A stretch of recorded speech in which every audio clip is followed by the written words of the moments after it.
Let's turn to Chris Wallace now, anchor of Fox News Sunday. Where do we go with this story, and where does it go from here, Chris? You're talking about the Kushner security story? Mm-hmm. Well, it is a subject that the House Democrats were already planning to investigate, the whole question of how security clearances have been given out by the Trump White House. According to the New York Times, there were contemporaneous memos because they were so upset that reportedly the president ordered them to give this top secret clearance to Kushner, that both the then chief of staff, John Kelly, and the then White House counsel, Donald McGahn, wrote down memorandums stating that they had opposed this and the president had ordered them to do it. And I would think that there's probably a congressional subpoena in their future, probably in the House Oversight Committee, much like Michael Cohen, to testify as to whether or not it's true. We just spoke to Kellyanne Conway, getting fresh White House reaction. She was at CPAC. Little hard to hear, but we wanted to get fresh White House reaction to this story this morning. Here's how she responded, Chris. We don't discuss security clearances. I'm not even going to discuss my own. But I will tell you that the president has the absolute right to do what was described, but we're not going to discuss that. I will tell you, as these stories are breaking, Jared Kushner was over in the Middle East working on behalf of the president, on behalf of this country. But of course, the left is quick to point out, or any critics of this administration, that we have heard the president's daughter, Ivanka Trump, comment on her husband's security clearance, saying that the president was not involved, and the president himself has said he wasn't involved. So they commented in the past on this. Now the White House response is that there is no response. I would have to call what Kellyanne Conway said there a classic non-denial denial. When she says we don't talk about this, as you point out quite rightly, Sandra, they have talked about it in the past. If it were false, if in fact the president hadn't been involved, I can't imagine they wouldn't say that. They have no qualms about saying when news is fake, when reporting they think is inaccurate. They're not saying that about this story, so I think that speaks for itself.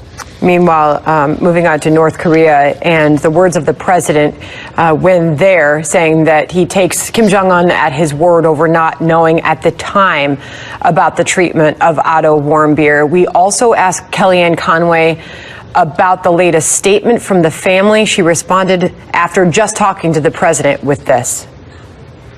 Well, respectfully, Senator Graham doesn't know that, and I'm telling you what the president just told me, because that's where I work. And the president said that, of course, he agrees with the Warmbier family. North Korea is responsible for the death of their son. He's always said that will not change. What he believes Chairman Kim to have said is that he was not aware of what had happened to Otto Warmbier when it happened. I'm relaying to you what Chairman... The White House sticking by the president's words, that he's taking Kim Jong-un at his word, that he didn't know at the time, but does indeed hold North Korea responsible for Otto Warmbier's death. This strikes me as just a completely unforced error by the president and the White House. Why, on an issue like this, there's no question that Otto Warmbier was brutally tortured, basically killed by the North Koreans. Why on earth would you side with Kim Jong-un over the Warmbier family in the sense of outrage? I mean, first of all, there's a real question whether the captivity and the incarceration of an American is something that the dictator of North Korea wouldn't know about. But even if that's true, why would you want to get into this fight? The fact is the North Korean regime was responsible. You're getting pushback now from the Warmbier family. You're getting pushback from the president's former UN ambassador, Nikki Haley, who says that she holds the Kim regime responsible. And you had a lot of Republicans, Senate Republicans yesterday, like Cory Gardner of Colorado, say that Otto Warmbier's blood is on Kim Jong-un's hands. So I just don't understand why you'd even get into this and make it sound like in any way you're siding with Kim and saying that he is somehow to be held blameless for what happened to Otto Warmbier. We put together a list this morning of those Senate Republicans. Rob Portman was one of them, warning the president not to be naive about the brutal nature of the North Korean regime. Lindsey Graham suggesting that maybe the president was trying to leave some space to negotiate when he said this. Susan Collins surprised that the president would accept those words at face value. We will continue to watch all of this. I'm sure you will as well. Chris Wallace, you'll have more on these the second Trump-Kim summit this Sunday. You will be joined by, Chris, National Security Advisor John Bolton Sunday. Yes, indeed, and plenty to talk about. North Korea, and we'll obviously ask him also about the Warmbier controversy, what's going on in Venezuela, Afghanistan, possibility of a peace deal there.